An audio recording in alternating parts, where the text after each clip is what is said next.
short of devastating, precise strikes, taking out the better part of Iran's navy, making it combat ineffective, neutralizing missile sites and launchers, and establishing total dominance over the skies we fly over and seas we fly over. Our forces are executing with unmatched skill, and the mission is advancing decisively. This is the kind of no-nonsense, results-driven warfighting that America demands. And you're delivering it in spades. You are the man for this moment. Admiral Cooper, on behalf of the President, the Department of War, and every American watching, I want to thank you for the outstanding job you and CENTCOM are doing. Keep pressing the fight, and we are with you all the way. A few thoughts before I hand it over to the Admiral for an update. Iran is hoping that we cannot sustain this, which is a really bad miscalculation for the IRGC in Iran. You see, there's no shortage of American will here. We remember and honor our fallen, those 6 that we will soon welcome at Dover, who gave everything for their country in this mission. We remember them. But we remember them by rededicating ourselves even more fervently to this mission. Our commitment to our mission objectives only increases as our advantages continue to increase. We've got no shortage of munitions. Our stockpiles of defensive and offensive weapons allow us to sustain this campaign as long as we need to. Again, our munition status only increases as our advantage increases. Our capabilities, we have only just begun to fight, and fight decisively. Having a chance to hear from Admiral Cooper. If you think you've seen something, just wait. The amount of combat power that's still flowing, that's still coming, that will be able to project over Iran is a multiples of what it currently is right now when you add up our capabilities and those of the Israeli Defense Forces. And we have no shortage of authorities. The Admiral knows we have clear objectives with maximum authorities on the battlefield. The dumb, politically correct wars of the past were the opposite of what we're doing here. They had vague objectives with restrictive, minimalist rules of engagement. No more. Our authorities, his authorities, CENTCOM's authorities through the President and myself are maxed out. Our capabilities are overwhelming and gathering still, as are those of our Israeli partners.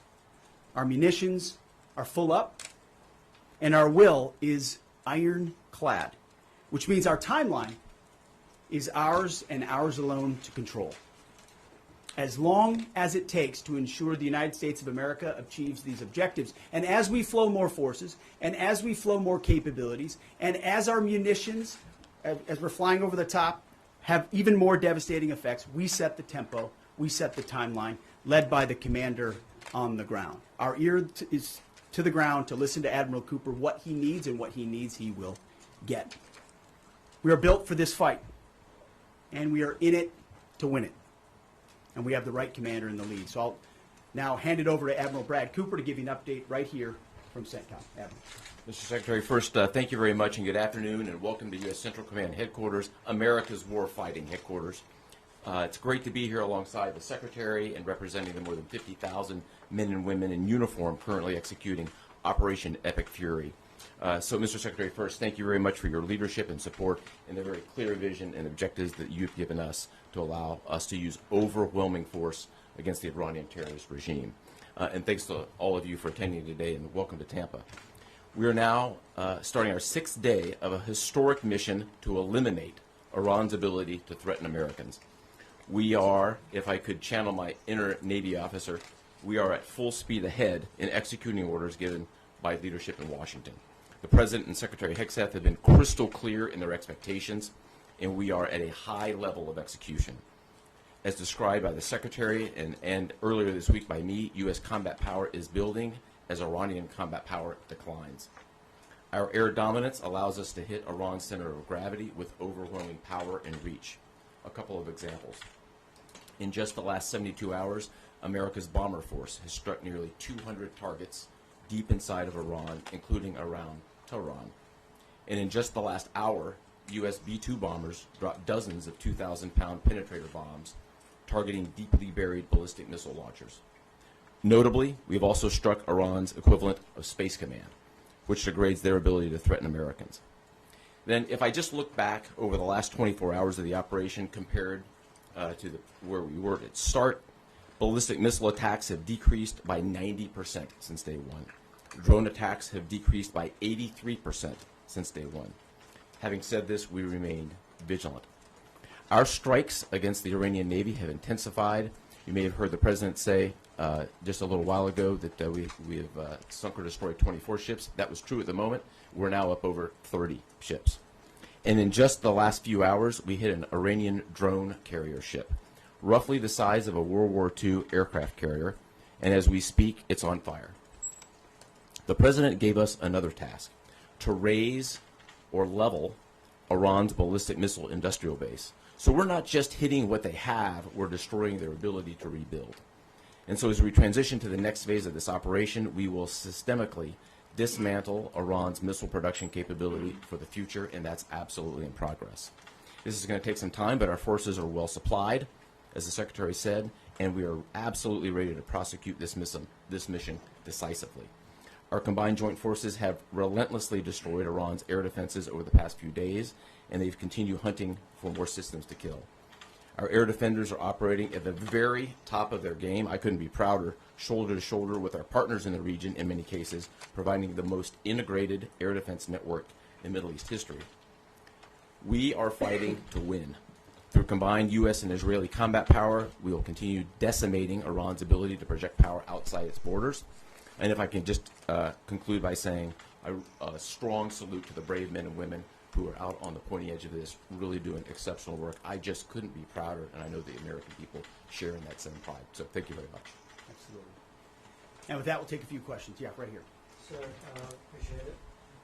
Admiral, I wanted to ask, or Mr. Secretary, the Ukrainian president said today that the U.S. has asked for specific capabilities to deal with Shag drones, Iranian drones.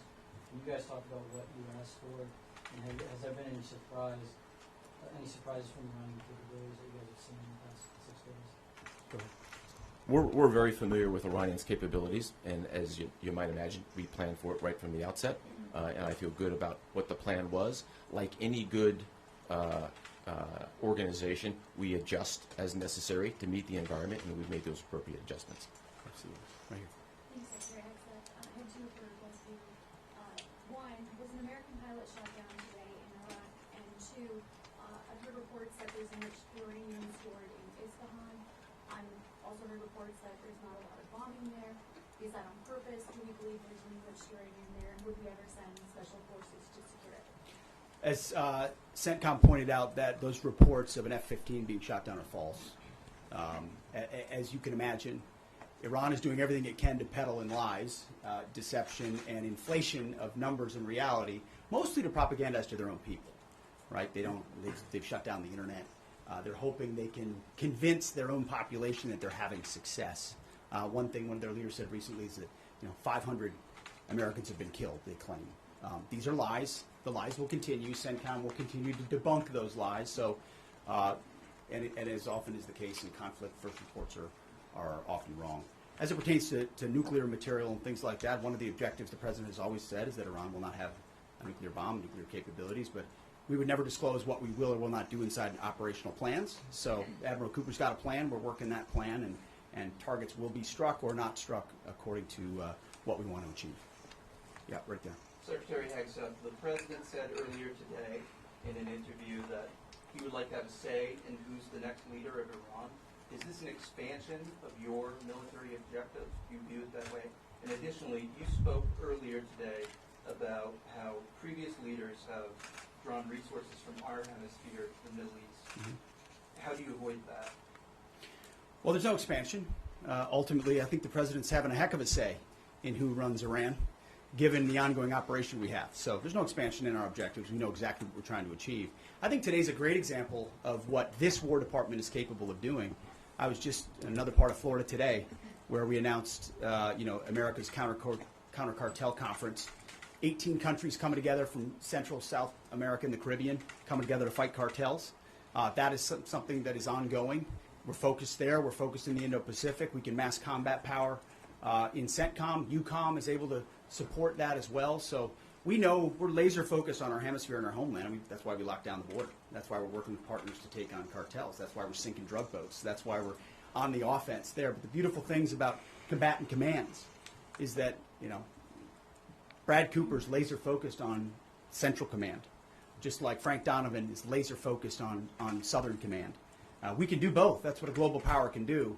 Ultimately, this issue of Iran's nuclear pursuit and their unwillingness through negotiations to stop it was something President Trump has said for a long time needs to be dealt with. And after 47 years, he's doing something that no other president was willing to do. And we're doing it overwhelmingly, and we're doing it decisively, while also in other parts of the globe having the desired effects. I mean, take, for example, what we displayed yesterday, the Iranian ship in the Indian Ocean, sunk by Indo-PACOM, another combatant command, who coordinated with us in order to make that happen. So America's reach is global. Our focus here, though, these missions are narrow, they're scoped, and Admiral Cooper is well on his way to ensuring that we reach those objectives. Right here, yes, sir. Peter Howard Allman, both condolences to your troops still. Do the Ukrainians are talking about providing low-cost interceptors, given their experience? Is that something that the Pentagon is looking for? And Admiral Cooper, can you walk us through a little bit about how effective the Lucas drones have been, what kind of targets they've hit, and how much that's helped, given that they're low-cost alternative to the more expensive unit? Go ahead. Sure. I'm not familiar with the particular offer, but interceptors in general, we've had a number of new capabilities being fielded. Obviously, I'm not going to talk about it from an operational perspective of what those are. But I think you have seen over a period of time us kind of get on the other side of this cost curve on drones in general. If I just walk back a couple of years, you remember what you used to always hear? We're shooting down a $50,000 drone with a $2 million missile. These days, we're spending a lot of time shooting down $100,000 drones with $10,000 weapons from ours. So that's one aspect of it. Lucas, indispensable. As many of you know, and if you don't know, this was an original Iranian drone design.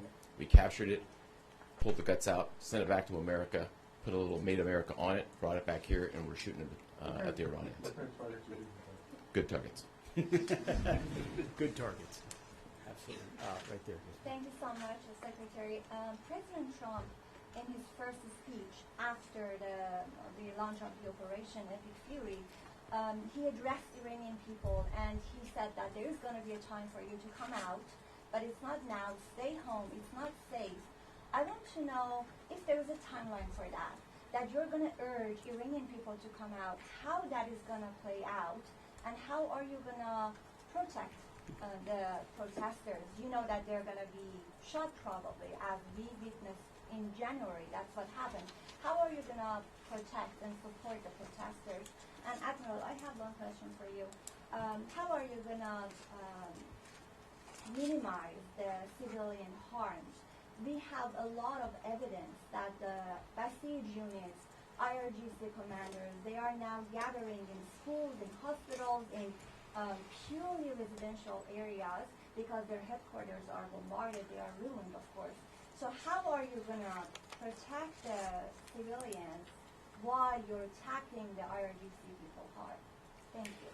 I would just say on the protests, obviously the Iranian people showed a lot of courage in those protests, and we saw the Iranian regime was revealed for what it is in the way they reacted to that. The world saw that. No one's done more than President Trump to reopen the opportunity for those who want a free Iran to do so.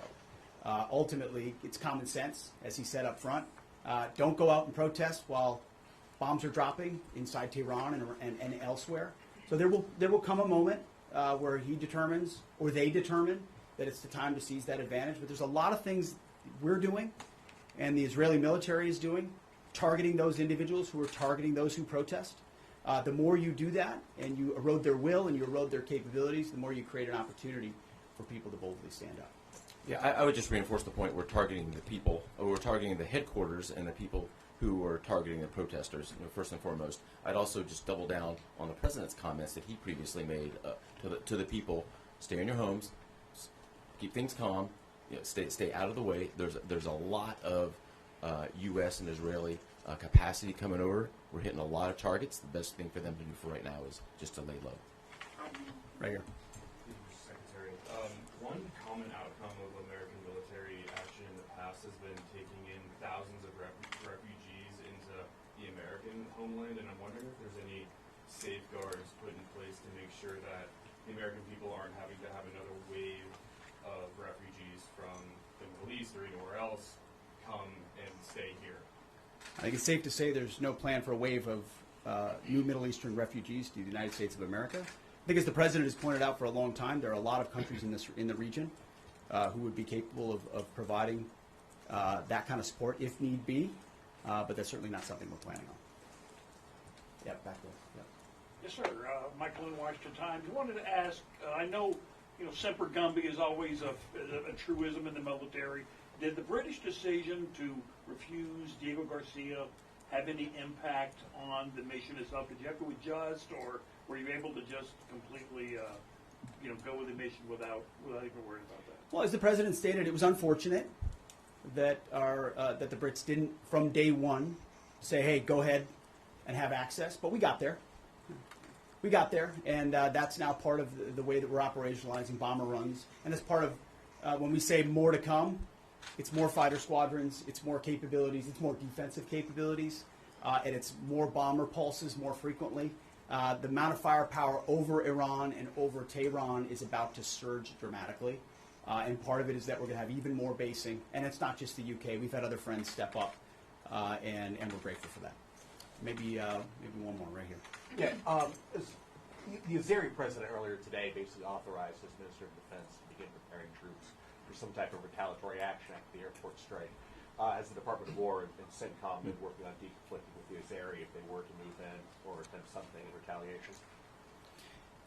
I'm sure there are plans, and I'll let the Admiral speak to that, but that does allow me to kind of address this idea that the war might be expanding, or there's chaos, and nothing could be further from the truth. If anything, what Iran is doing by targeting allied countries that would otherwise want to stay out of this, they've actually pulled them into the American orbit. So now you've got UAE and Qatar and Bahrain and Saudi and Kuwait and others saying, "Hey, we're with you. We'll shoot with you. We'll fly with you. We'll defend with you. We'll allow you more basing and other a lot of which we can't talk about and won't talk about." But it's actually firming up the unity of the resistance in order to focus exactly where we need to. So this idea that it's expanding or going, no, it's actually simplifying in a number of ways exactly what we need to achieve and how we'll achieve it. I don't know if you anything I to that. won't get ahead of policy in terms of what we might do. What I will point out is this is now the 12th country that Iran has attacked. 12 countries, and it goes right back to the Secretary's point. Those 12 countries are none too happy, and I look forward to working with all the partners who are willing to join us in this. And I would just close by saying, Mr. Secretary, one more question.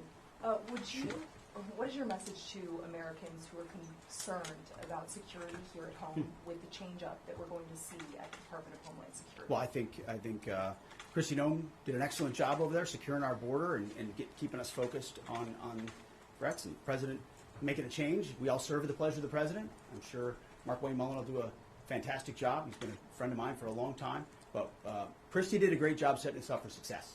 So I don't have any concerns about whether or not the homeland will be covered down on. And I'll just end by saying I wish every American could get a chance to see what we see. I had a chance to go into the control room, into the Tactical Operations Center, go see these young men and women that are doing this, the dedication that they show at every level, the way they've refined their craft. Now, I'm talking to a young colonel who's iterating on how we target and how we find and fix different aspects of what the Iranians are trying to do. If they don't know what they're up against. And if they think they've got it solved for, they're wrong. And ultimately, the combination of our ingenuity, the skill, the professionalism, the discipline, and then the sheer weight of the capabilities of the U.S. military, what you're going to see may look routine. It may start to be like, oh, another boat. Oh, another launcher. Oh, another drone facility. What it takes to do this with the precision that we do is world-class. No one else can do it. And it's world-class Americans. Like the ones I saw here, like the ones that are coming home that we're going to greet home, that are the engine of what makes our country great. And so I'm so grateful for folks like those here at CENTCOM, at Central Command, who are under your command. Thank you for your decisive leadership, and all I'll say to you is what I say to them: keep going, because the President and myself, we have your back. Thank you, Admiral. Appreciate it. Thanks very much. Couple more. Mr. Secretary, how is this operation going to ensure Iran never gets a nuclear weapon? Thank you, Admiral. Hey, thanks so much. Thank you, Admiral. Have a safe flight back. All right, Cass.